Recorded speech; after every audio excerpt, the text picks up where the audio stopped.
नमस्ते साथियों, वंदे मातरम, भारत माता की जय, जय गौ मां। साथियों, जय आयुर्वेद, राजीव भाई अमर रहे। साथियों, अभी जो आपको एक शांति दिखाई दे रही है, ये तूफान से पहले की शांति है। मैं आज सबसे हाथ जोड़कर निवेदन करता हूं, कोई भी पार्टी का हो, मैं सबसे हाथ जोड़कर निवेदन करता हूं, ना हमारा किसी पार्टी से वैर है, ना हमारी किसी पार्टी से द्वेष है। हमें किसी पार्टी के विरोधी के रूप में ना आके जो मुद्दे हैं, क्योंकि मुद्दा इतना बड़ा है। मैं इस पेज को कोशिश कर रहा था कि मैं इस पेज पे इस तरह के किसी चीज के लिए लाइव नहीं आऊंगा, लेकिन मुझे आज समझ में आया कि मैं अगर इस पेज को करूंगा क्या बचा के, अगर इंसानियत ही नहीं बची तो मैं इस पेज को बचा के क्या करूंगा। साथियों, मुद्दा इतना मतलब जीवन का सबसे कठिन मोड़ पे हम आके खड़े हो चुके हैं और आपको समझना होगा, बिना समझे काम नहीं चलेगा। साथियों, बहुत मतलब जिंदगी का मैं मानता हूं कि जितने दुख हमने इस उम्र 40, 35, 38 साल की उम्र में देखे हैं, या जितने डर देखे हैं, ये सबसे बड़ा डर जिस चीज का था वह उस मोड़ पे आके हम खड़े हो चुके। साथियों, निवेदन करूंगा, जो साथी इसको एक बार देखे, अभी लाइव देख रहा है वो भी इसको शेयर कर लीजिए, और जो बाद में भी देखे, एक इंसान होने का धर्म निभाइए और इसको शेयर कर दीजिए, क्योंकि हो सकता है कि इस वीडियो के बाद ये पेज दोबारा ना चल पाए, क्योंकि इस पेज को 2 महीने से इसलिए रोक के रखा हुआ था कि मतलब इस पेज की रीच ठीक ठाक हो जाए, क्योंकि पहले उस मामले में इस पेज की बिल्कुल रीच 0 हो चुकी थी। मैं बात करूंगा, कल कुछ साथियों ने देवेंद्र भाई को भी सुना होगा उस मामले में पूरी खुल के जो चर्चा करेंगे, कुछ बिंदुओं पे जो बिंदु रह गए थे उस पे अभी चर्चा करने की जरूरत है। साथियों, जो साथी लाइव जुड़े, 20-15 मिनट का लाइव रहेगा, बाकी काम एक बार छोड़ के, क्योंकि हो सकता है बाकी पेजों की तरह भी इस पेज को बिल्कुल भी खत्म कर दें, बिल्कुल भी इस पेज को उड़ा भी सकते हैं, और हो सकता है हम दोबारा इस तरह कोई संपर्क ना बना पाए। तो साथियों, जिसके पास ये वीडियो पहुंचे, ये हमारी इस पे हमारी ये हो सकता है लास्ट ही वीडियो हो, हम इसके आगे इस बात का प्रचार ना कर पाए, क्योंकि आपको पता है कि कोई भी जो चैनल वाला है, न्यूज चैनल वाला, वो हमें कोऑपरेट नहीं कर रहा, वो भी अपनी जगह सही है। साथियों, मैं ज्यादा आपको लंबा नहीं खींचूंगा। देवेंद्र भाई, सभी को सभी साथियों को नमस्ते, वंदे मातरम, भारत माता की जय। साथियों, जैसे किस तरह कल पूरे मामले का आपको जो संज्ञान में आया था, एक बिल लोकसभा में आने वाला है मानसून सत्र में उसका ड्राफ्ट जो है उसका तैयार हो चुका है। उसका नाम क्या है बिल का? बिल का है हेल्थ लॉ ड्राफ्ट है, health law draft bill, public health bill के नाम से। साथियों, मैं फिर कह रहा हूं, अभी जो आप ये देख रहे हो, जो शांति देख रहे हो, तूफान से पहले की शांति है। इतना बड़ा आपके जीवन में तूफान आने वाला है, समझ नहीं आएगा। आज अभी समझ सकते हो, क्योंकि अगर वो बिल पास हो गया तो हम ये वीडियो बनाने के लायक भी नहीं रहेंगे। एग्जैक्टली, ये बात आप समझ लेना। तो साथियों, शुरू करते हैं। मुख्य बिंदु पे बस चर्चा करेंगे कि वो उसमें समस्या क्या है। नाम जो है वो हेल्थ बिल के नाम पे, लेकिन उसमें है क्या, मैं एक बात इसमें समझा देता हूं। साथियों, अभी जो ये पूरा प्रकरण चला, 2 साल जब पूरा प्रकरण चला, और जब लोग समझने लगे, और आप लोगों की वजह से जब उनका मिशन फेल होना शुरू हुआ, और आप लोगों ने जो उनका अश्वमेध जो घोड़ा था वो रोक दिया, खासकर हरियाणा के संबंधित जिलों में वो घोड़ा को जब रोका, अश्वमेध घोड़े को, तो उनको एक चीज समझ में आ गई कि ये जो लोग हैं ये इतनी आसानी से नहीं हार मारने वाले, इसलिए उन्होंने प्लान बी पे काम करना शुरू कर दिया है। और हमारी जो सबसे बड़ी एक जो समस्या, या हमारी सबसे बड़ी एक सोच जो ये थी कि जो तीसरी लहर है ये क्यों नहीं आ रही, इसका कारण आज हमें समझ में ये आया है कि ये तीसरी लहर अब की बार प्लान बी के तहत लेके आने वाले, पूरी तैयारी के साथ, क्योंकि अगर उसी तैयारी में ये ले आते तो आप दोबारा से उसको फेल कर सकते थे। अब की बार इनका कोई प्लान फेल ना हो, किसी कानून का सहारा लेके, इसलिए इन्होंने प्लान बी पे जो काम किया है। अब ये जो लहर आएगी, लिख लेना, ये लहर इस बिल के पास होने के बाद ही आएगी। तब तक वो लहर रहेगी चाइना में, तब तक वो लहर रहेगी दूसरे देशों में, लेकिन भारत में तभी आएगी जब ये बिल पास हो जाएगा, क्योंकि जिस दिन ये बिल पास हो गया आप कुछ भी नहीं कर पाओगे। देवेंद्र भाई, इस बिल के बारे में मोटी मोटी आप बताना शुरू कर दिए, इस बिल में ऐसा है क्या? 2-3 चीजें मैं आप दोस्तों को बता दूं भाई कि एक तो दूसरे देशों में अभी लहर आती रहेगी, उसके मैं बीच में आपको छेड़ देता हूँ। हाँ, चाइना मॉडल, क्योंकि अभी वो लहर चाइना में क्यों है, क्योंकि ये जो बिल का जो प्रारूप है वो चाइना में कभी का लागू हो चुका है। यस। ये बात ध्यान रखने वाली है। वहां पे जो तीसरी लहर इसलिए सबसे पहले आई है क्योंकि ये सारे के जो इस बिल में चीजें हैं वो सारी ऑलरेडी चाइना में हैं। तो वो चाइना की तरह आप लोग विरोध ना करो, आप लोगों के हाथ किस तरह बांधने हैं वो इस बिल में लेके आएंगे, तब चाइना से उसको बॉर्डर पे क्रॉस कराएंगे।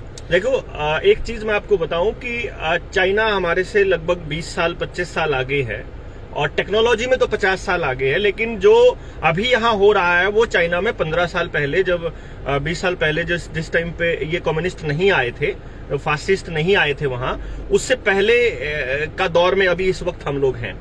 यानी कि जिस तरह उन्होंने डिक्लेयर कर दिया कि कम्युनिस्ट पार्टी ही रहेगी, वन पार्टी गवर्नमेंट रहेगी, उसी तरह से वन पार्टी गवर्नमेंट या एक ही आदमी देश का मुखिया रहेगा, वो भी यहाँ पर डिक्लेयर जिस दिन हो जाता है, समझ लीजिए चाइनीज मॉडल वहाँ लागू हो जाएगा। अब आ जाइए। तो अभी वहां पर ये चीज है। अभी मैं आपको 2 चीजें ये दिखा रहा हूँ, मैं आपको दिखा भी देता हूँ।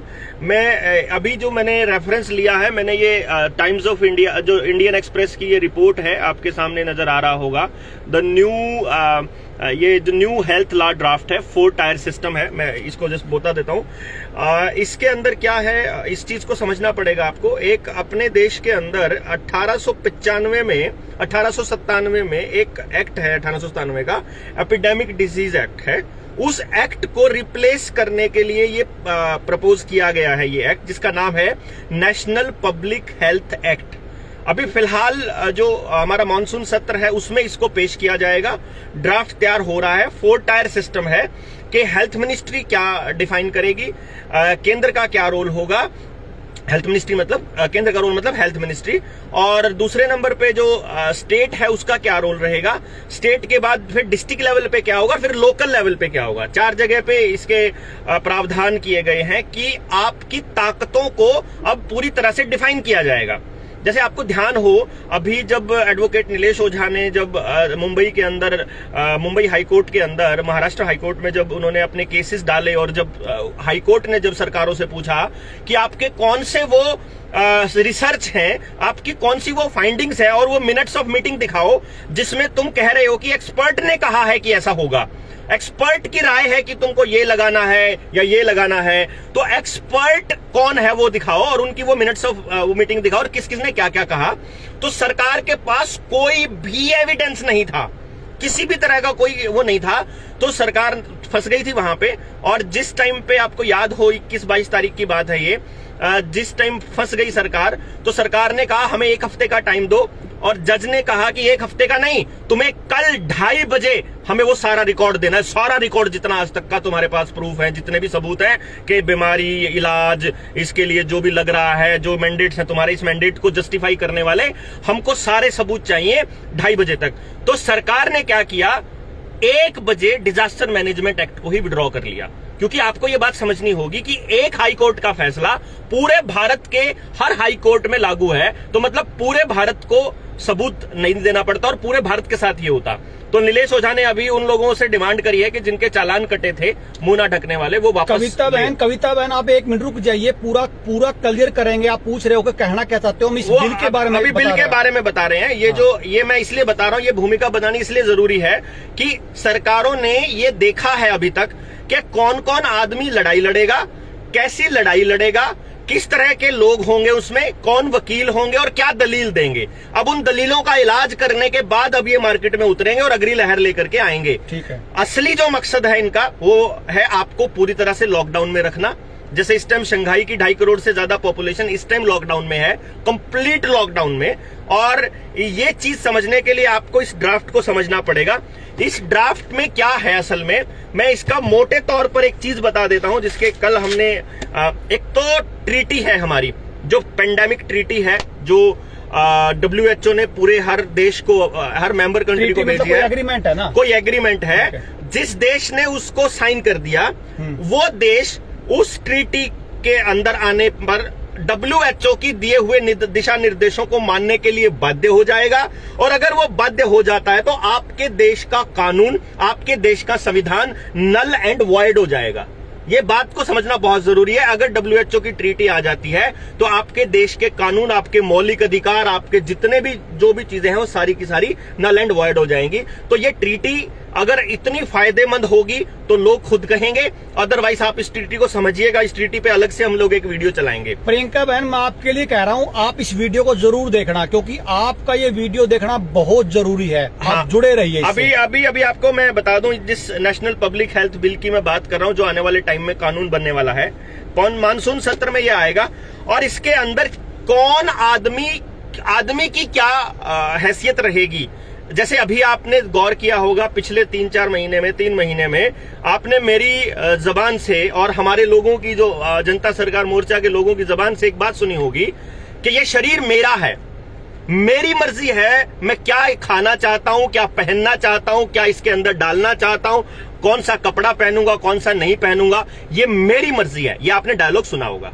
दूसरा डायलॉग आपने सुना होगा, मेरे बच्चे और मेरे परिवार की रक्षा करना मेरा धर्म है, और मैं जो चाहूंगा वो इस डिसीजन लूंगा, और जो इलाज मैं चाहता हूं वो इलाज मैं लूंगा। ये माना सभी लोगों ने, और ये आवाज उठानी शुरू करी और बोलनी शुरू करी, और सरकार को इसके लिए मतलब बैकफुट पे जाना पड़ा, और सरकारों ने अपने डिसीजंस वापस लिए, स्कूल खुले और सब कुछ हुआ।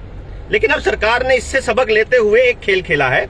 उसमें क्या खेला है, जो ये नेशनल हेल्थ बिल है, इसके अंदर हालांकि आप रिपोर्ट उठाएंगे, आप अभी तक गूगल इसको चेंज नहीं कर पाया है, चेंज करने की जरूरत भी नहीं है, क्योंकि सरकार ने बल्कि बकायदा सारे के सारे चैनल्स को इसके डिटेल दी है। तो इसमें क्या कहा है, बहुत ही खूबसूरत तरीके से मेंशन किया हुआ है। अंग्रेजी भी बोलूंगा मैं, ताकि जो लोग साथी हैं वो पढ़ पाएं, इस लैंग्वेज को समझ पाएं। A new draconian public health legislation to be introduced in the monsoon session of the parliament allows the government to forcibly धक्के से test, quarantine, whack dash scene the people of India। यानी कि आने वाले वक्त में अगर ये बिल कानून बन जाता है तो ये कानून सरकार को अधिकार देता है कि उसके बाद अगर सरकार चाहे तो आपको आपकी मर्जी के बिना जबरदस्ती टेस्ट कर सकती है, जबरदस्ती क्वारंटाइन कर सकती है। शेयर कर दीजिए, क्योंकि ये हो सकता है इसके बाद ये पेज ही ना बचे। इसको शेयर जरूर करते रहो। शेयर भी कर लेना, वीडियो खत्म होते ही डाउनलोड करके अपने चैनल पे भी लगा लेना। हमें कोई शौक नहीं है कि हमारे चैनल पे ही चले ये वीडियो, लेकिन आप अपनी जगह पे लगा लीजिए। आप इसको अपने भाषा में बोलकर लोगों को बताइए, लेकिन बताना बहुत जरूरी है। Any person can be examined, किसी भी आदमी का टेस्ट किया जा सकता है, vaccinated and given any other treatment without his consent. मतलब किसी भी आदमी को उसकी मर्जी के बिना कोई भी इलाज दिया जा सकता है।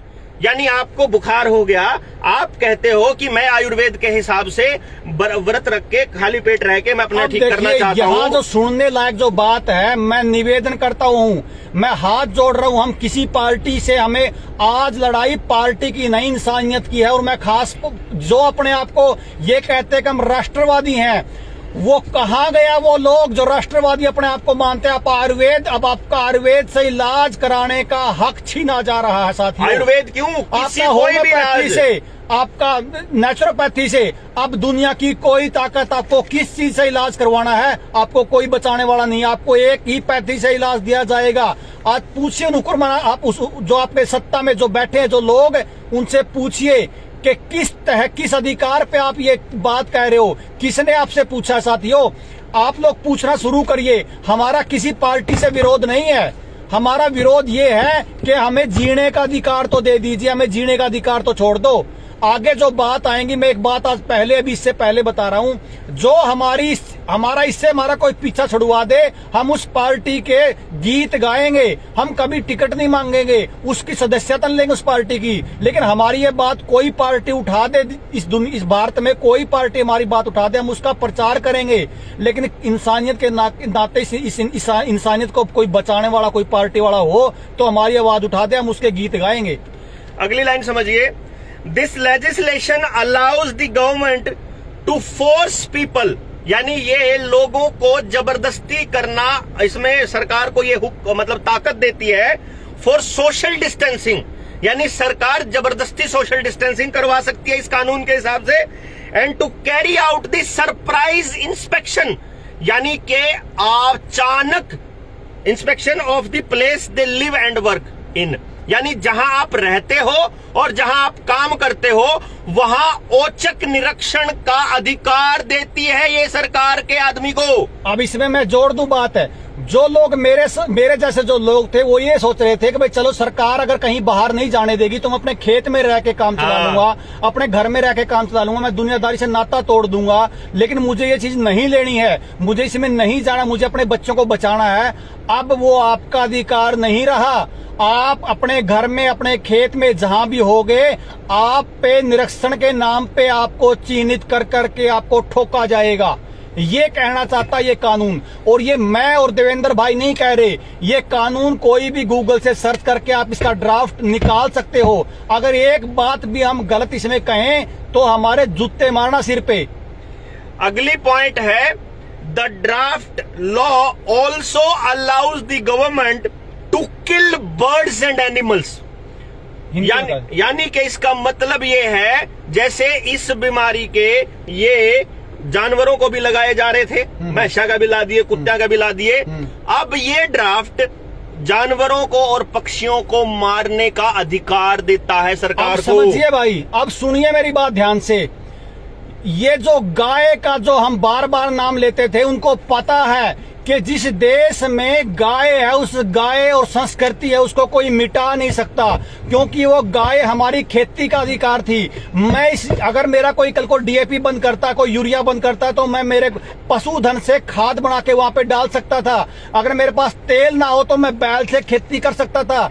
अगर मेरे पास कुछ भी ना हो तो मैं अपने दूध से, सारी चीजों से अपने घर पे गुजारा कर सकता साथियों। लेकिन आज मेरी बात आप लिख लेना, जिस तरह से पहले बीमारी के नाम पे, मैं नाम ले रहा हूं, संघ और बीजेपी के लोगों ने लोगों को ठुकवाने का काम किया, अगली जब लहर आएगी वही लोग सरकार के कहने पे, सरकार ये कहेगी कि जो ये गाय और जो भैंस है इनकी वजह से वायरस की समस्या है, वही लोग जो अपने आप को राष्ट्रवादी कहते हैं, इन सरकारों के चंगुल में आके ये जो रोड पर जो घरों में जो गाय है इनका वध करेंगे और उनको लगेगा कि हम राष्ट्रवादी हैं। साथियों, कांग्रेस तमाशा देखिए, कांग्रेस तो चाहती ये है कि इस देश से गाय खत्म हो। लेफ्टिस्ट तो चाहते भी यही है कि इस देश से गाय खत्म हो। आम आदमी पार्टी की सरकार ने तो कभी गाय की सपोर्ट ही नहीं की, और मैं बीजेपी संघ के लोगों को दिखाऊंगा, वो सरकार के कहने पर राष्ट्रवाद का भरम होते हुए उनको लगेगा कि हम राष्ट्रवादी देश को बचाने निकले। जिस तरह लोगों को ठोका, उसी तरह सबसे पहले शिकार होंगी हमारी गाय जो रोड पे हैं, उसके बाद शिकार होंगी घरों वाली, क्योंकि सरकार, उनको पता है कि जब तक पशुधन किसान के खेत में है उसको कोई दुनिया की ताकत हिलाने वाला, गुलाम बनाने वाला नहीं है। तो सबसे पहला जो टारगेट होगा वो पशुधन का होगा। साथियों, ये लिख लेना, इस बात को आज नोट कर लेना, क्योंकि इसमें एक रिसर्च दी जाएगी कि भैंस और गाय के मुंह से जब जुगाड़ी करती है तो एक गैस निकलती है साथियों। लेकिन वो जो रिसर्च है वो जर्सी गाय की होगी, और मारने का जो आपका प्लान होगा देसी गाय को मारने का प्लान होगा। साथियों, मैं आज भी कह रहा हूं, हमारा किसी पार्टी से विरोध नहीं है, लेकिन आप इन पार्टियों के अंधभक्ति में निकलिए बाहर, क्योंकि अब जो विषय है वो इंसान को बचाने का, इंसानियत को बचाने का, साथियों गाय को बचाने का, देश को बचाने का है। हाथ जोड़ रहे हैं आपसे। अगर आपको कहीं हमसे बात करनी हो, हम आपके घर पे आ जाएंगे। समझ लीजिए बात को, विषय इतना बड़ा है, हम आगे मुंह दिखाने लायक नहीं बचेंगे। आगे सुन लो, एक बार इसको साथियों शेयर करते रहो। जाना बहुत जल्दी है, बाहर वेट कर रहे हैं। The bill empowers the state and the local government to take the appropriate measures, यानी ये कानून सरकार को ऐसे कदम उठाने के अधिकार देती है जिसमें क्वारंटाइन करना हो आदमी को, अगर अकेला गिरना हो एक डब्बे के अंदर तो सरकार को अधिकार होगा। डीकंटेमिनेशन द स्पेसीज, आसपास के रास्ते में छिड़काव करना हो क्या है का उसका। आइसोलेटिंग द इन्फेक्शियस एजेंट्स, यानी ऐसे लोग जो फैलाते हैं वायरस, उन लोगों को अलग करके, मतलब उनको आइसोलेट करना। एनिमल बर्ड को डिस्ट्रॉय करना और सरप्राइज एनिमल बर्ड को मतलब एक ऐसी बीमारी, इसका मतलब आएगी 200% ये बीमारी एक ऐसी लेके आएंगे जिसका जो ठिकरा है वो एनिमल पर, बर्ड्स पे फूटेगा बस। साथियों। अगली चीज और, मेडिकल एग्जामिनेशन किया जा सकता है, लेबोरेटरी टेस्ट किया जा सकता है, लेबोरेटरी एग्जामिनेशन। आपको ध्यान हो, जब मेरी गिरफ्तारी हुई थी तो मैंने 16 सेक्टर के जो मेडिकल अस्पताल है, वहां पे जो पीजीआई है, छोटी पीजीआई, उसमें मैंने अपना टेस्ट करवाने से मना कर दिया था। मैंने विरोध किया, मैंने बोला ये मेरा शरीर है, मैं नहीं लूंगा, कोई टेस्ट नहीं कराऊंगा। सरकार को, पुलिस वालों को मेरा डिसीजन मानना पड़ा और मुझे वो ऐसे ही लेकर के गए थे और फिर जुगाड़ किया उन लोगों ने अपने आप से। उसके बाद इस कानून के बाद आपका जबरदस्ती टेस्ट हो सकता है, सब कुछ है। आपका डीएनए सैंपल लिया जा सकता है, आपका ब्लड सैंपल आपकी मर्जी के बिना लिया जा सकता है। आप ये समझो कि आपकी निजता के कोई मतलब नहीं है, आपके ऊपर केवल आरोप लगाना है और आपके ऊपर कोई भी टेस्ट, कोई भी इलाज, कोई भी ये जो लगाते हैं ये केमिकल आपके शरीर में डाला जा सकता है। और साथियों, इसका शिकार सबसे पहले होंगे हमारे जैसे लोग, ये ध्यान रखना। हाँ। इसलिए मैं कह रहा हूं, हो सकता है हम कुछ दिन बाद आपको कहीं भी ना मिले, ढूंढने से भी ना मिले, और ना वीडियो में मिले, ना कहीं आपको ढूंढने से भी ना मिले। और सबसे बड़ी बात, ये सब कुछ बिना उस आदमी के मर्जी के किया जा सकता है। आपकी माँ, बहन, बेटा, बेटी, कोई नहीं बख्शा जाएगा, आप किसी को नहीं बचा पाओगे। जो 2002 में हुआ था, नरसंहार का दौर आने वाला है, वही वैसा ही जो जिसकी मैं बात कर रहा था। आपको संभलने का मौका भी नहीं दिया जाएगा। अभी 4+1 यानी 5, 4+1G जो टेस्टिंग चलेगी उन रेडिएशंस की, उसी टाइम पर ये कानून आएगा, उसी टाइम पर लोग सड़कों पे गिरने पड़ने लगेंगे, उसी टाइम पर अगली लहर का नाम लेकर के आपको जबरदस्ती उठाया जाएगा, उसी टाइम पर ये लोग तैयारी कर चुके हैं। आपको कितनी तैयारी करनी है ये देखना है। आप अपने जैसे कितने लोगों को इकट्ठा कर सकते हो, आप अपने जैसे लोगों को कितना कर सकते हो। आप अगर आज भी अंधभक्ति में डूबे हुए हो, आपका सर्वनाश निश्चित है। किसी भी पार्टी की अगर ये बात कोई उठाने वाला हो, इसका बिल का कोई विरोध करने वाला हो आपकी पार्टी में, हमें बताइए। हम उसका 1 रुपया कहीं नहीं लगने देंगे, घर से पेट्रोल फूंक के उस पार्टी का प्रचार करेंगे। लेकिन साथियों, निकलिए इससे बाहर। आप अगर किसी पार्टी में जाके अपनी सेटिंग करना चाहते हो, अपना घर बसाना चाहते हो, अपने आप को अमीर देखना चाहते हो, तो भूल जाइए, ऐसा कुछ नहीं होने वाला। कोई पैसा, कोई दौलत, कोई प्रॉपर्टी काम नहीं आने वाली है, काम नहीं आने वाली है। पूरे कुनबे के इतिहास बनने वाले हैं। कि मैं फलानी पार्टी से हूँ, मेरा वर्कर बनी है, मेरा साथ दिए, जुत्ते मारिए उसको पूछिए बात ये। साथियों, कोई साथी खड़ा बाहर, कुछ बात और अर्जेंट बात करनी है, इस वीडियो को अपना पर्सनली मान के इसको जितना शेयर उसका करिए, इसको डाउनलोड कर लीजिए, क्योंकि हो सकता है ये इसके बाद ये पेज ना बचे। वंदे मातरम साथियों, भारत माता की जय, जय गौ मां साथियों।